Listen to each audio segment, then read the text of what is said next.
नमस्कार, बैजूस आईएएस हिंदी में आप सभी का स्वागत है। और आज हम 6 जनवरी के प्रमुख समाचारों पर आधारित कुछ प्रश्नों पर चर्चा करने वाले हैं। तो आइए शुरू करते हैं आज का डेली क्विज। यहाँ पर क्वेश्चन नंबर 1 है, कैस्पियन सागर के संदर्भ में निम्नलिखित कथनों में से कौन सा कथन सही है। और यहाँ पर आपको 3 कथन दिए गए हैं। यहाँ पर पहला कथन है, यह दुनिया का सबसे बड़ा अंतर्देशीय जल निकाय है। तो यहाँ पर चर्चा हो रही है कैस्पियन सागर की। और आपको ध्यान में रखना है कि कैस्पियन सागर 3,71,000 वर्ग किलोमीटर में फैला हुआ है, जिसके कारण इसे दुनिया का सबसे बड़ा अंतर्देशीय झील माना जाता है। आप यहाँ पर फिगर में देख सकते हैं, ये है कैस्पियन सी और यह चारों तरफ से किसी न किसी देश से घिरा हुआ है। और इसके आधार पर अगर देखा जाए तो यहाँ पर पहला कथन पूरी तरीके से सही है। आइए देख लेते हैं दूसरे कथन को। दूसरा कथन है, कैस्पियन सागर समावर्त झील है, यानी कि इंडोरहिक झील है। आप यहाँ पर फिगर में देख सकते हैं कि कैस्पियन सी चारों तरफ से किसी न किसी देश से घिरा हुआ है और इसीलिए कैस्पियन सी को इंडोरहिक सी के नाम से जाना जाता है, जिसका अर्थ ये होता है कि इसका कोई भी प्राकृतिक आउटलेट नहीं है। आप देख सकते हैं यह चारों तरफ से बंद है और इसका कोई भी प्राकृतिक आउटलेट नहीं है जहां से इसका पानी निकल सके। और इसके आधार पर अगर देखा जाए तो यहाँ पर दूसरा कथन भी पूरी तरीके से सही है। आइए देख लेते हैं तीसरे कथन को।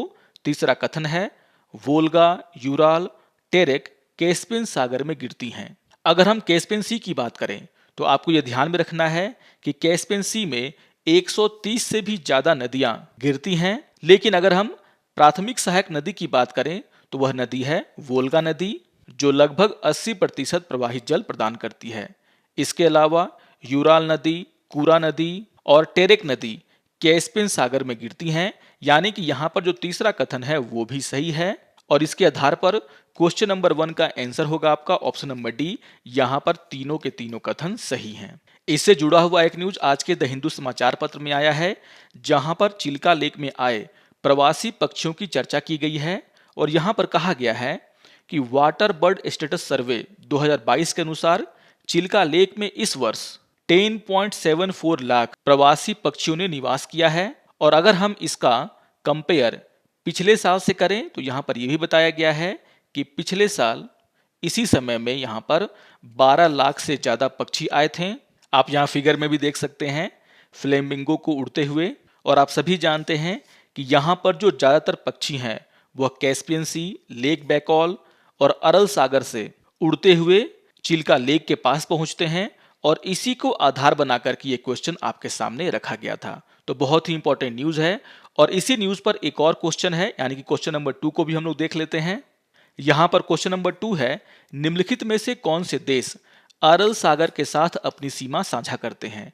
और यहाँ पर आपको 4 देशों के नाम दिए गए हैं, रूस, अजरबैजान, कजाकिस्तान और उज्बेकिस्तान। अगर हम अरल सागर की बात करें तो आप यहाँ पर देख सकते हैं, ये है अरल सी, जो कि कजाकिस्तान और उज्बेकिस्तान के बीच में स्थित है। और इसके आधार पर अगर देखा जाए तो यहाँ पर क्वेश्चन नंबर 2 का आंसर होगा आपका ऑप्शन नंबर डी, यानी कि कजाकिस्तान और उज्बेकिस्तान, यानी कि 3 और 4।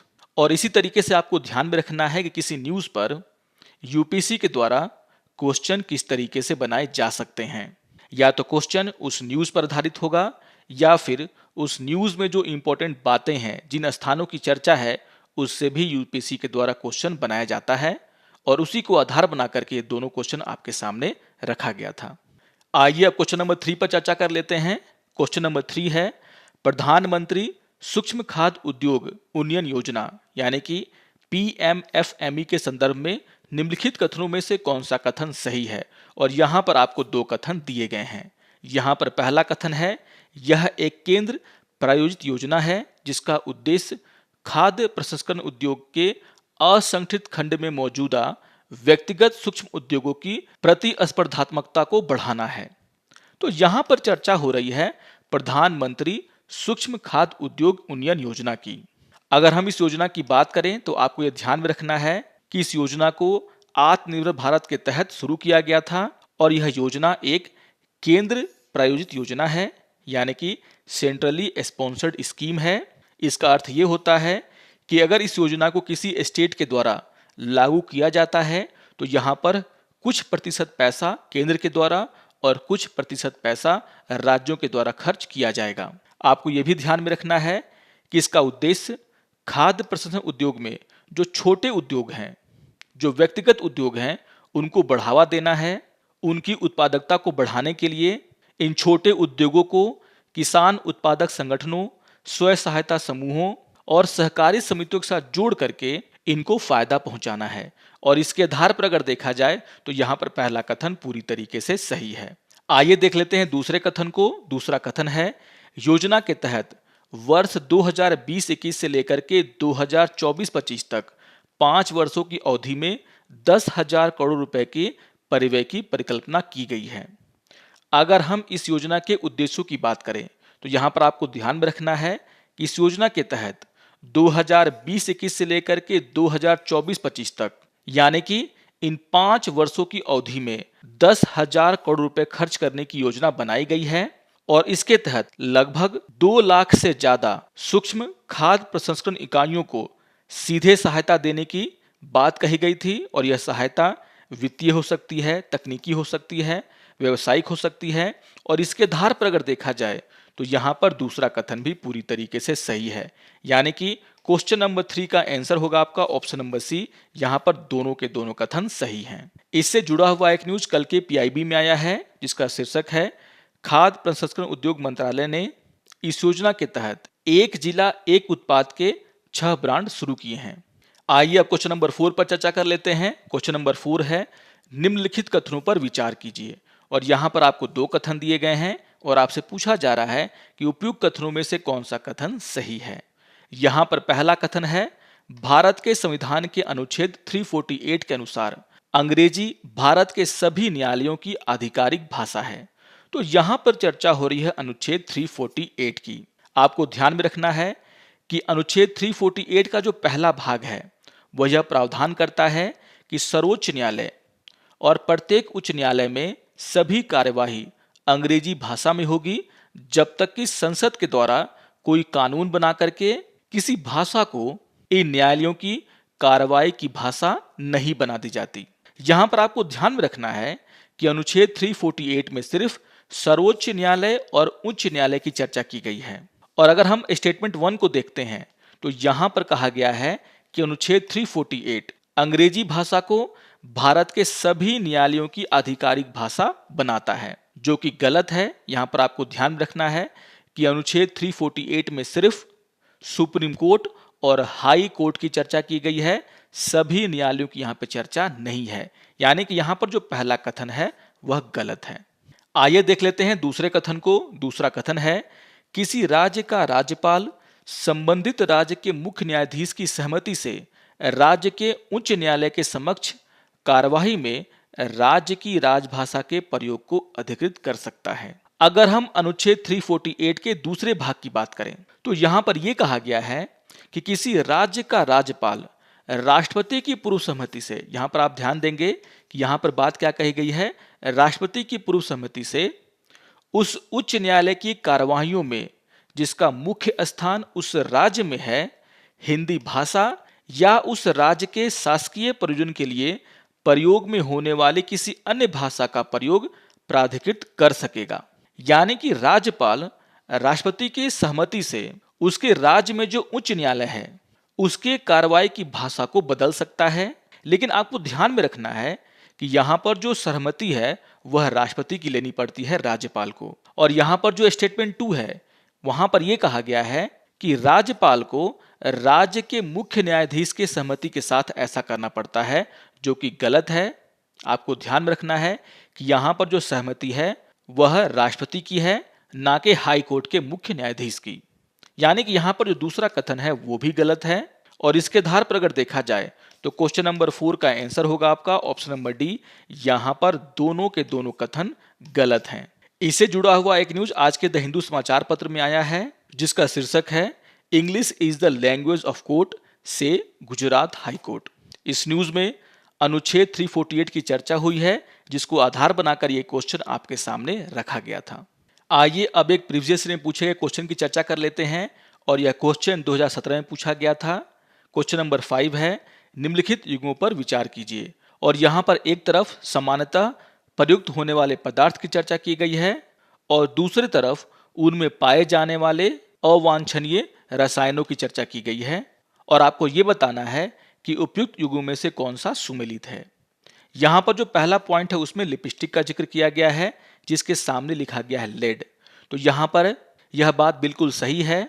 यहाँ पर जो दूसरा पॉइंट है उसमें जिक्र किया गया है शीतल पेय का जिसके सामने लिखा गया है ब्रोमिनेटेड वनस्पति तेल, और यहाँ पर आपको ध्यान में रखना है कि इस रसायन का उपयोग शीतल पेय को बनाने में किया जाता है, यानी कि यहाँ पर जो दूसरा पॉइंट है वो भी पूरी तरीके से सुमेलित है।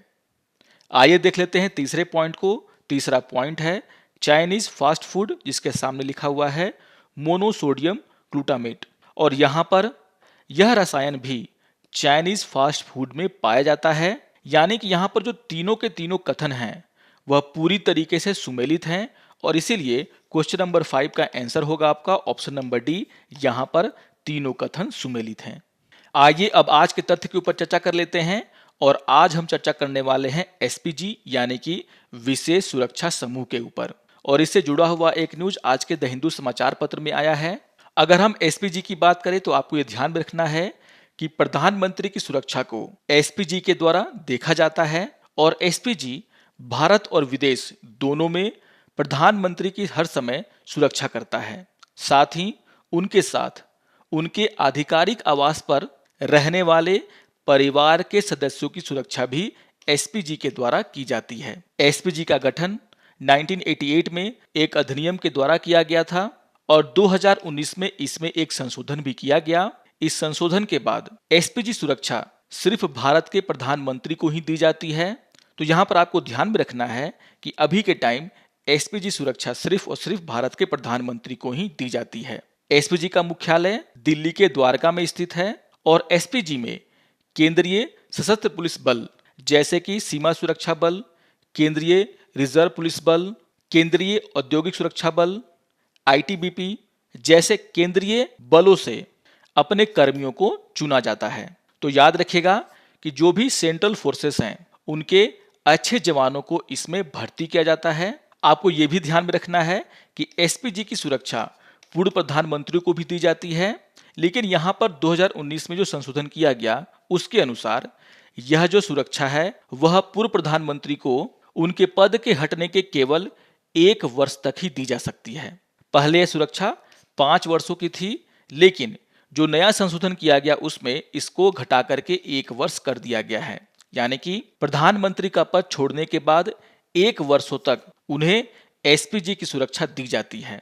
आपको यह भी ध्यान में रखना है कि जब प्रधानमंत्री किसी राज्य के दौरे पर रहते हैं तो एसपीजी ब्लू बुक का पालन करता है। यहाँ पर सुरक्षा के दिशा निर्देश दिए जाते हैं और यहाँ पर आपको यह भी ध्यान में रखना है कि ब्लू बुक में जो निर्देश दिए गए हैं वह गृह मंत्रालय के द्वारा जारी किए जाते हैं। तो जब भी प्रधानमंत्री किसी स्टेट के दौरे पर जाते हैं तो यहाँ पर एसपीजी के द्वारा ब्लू बुक में बताए गए जो निर्देश है उसका पालन किया जाता है और ब्लू बुक में जो निर्देश हैं वह गृह मंत्रालय के द्वारा जारी किया जाता है। तो एसपीजी को लेकर के कुछ महत्वपूर्ण बातें हैं जिसको आपको ध्यान में रखना है। आशा करता हूं कि आपको आज का ये डेली क्विज पसंद आया होगा। सारे क्वेश्चंस बहुत ही इंपॉर्टेंट न्यूज से जुड़े हुए हैं। इन सभी न्यूज को आप लोग रिवाइज कर लेंगे और अगर आपको ये वीडियो अच्छा लगे तो आप जरूर इसे लाइक करें, शेयर करें और दूसरों को भी सब्सक्राइब करने के लिए प्रेरित करें। तो मिलते हैं डेली क्विज के अगले अंक में, तब तक के लिए नमस्कार और धन्यवाद।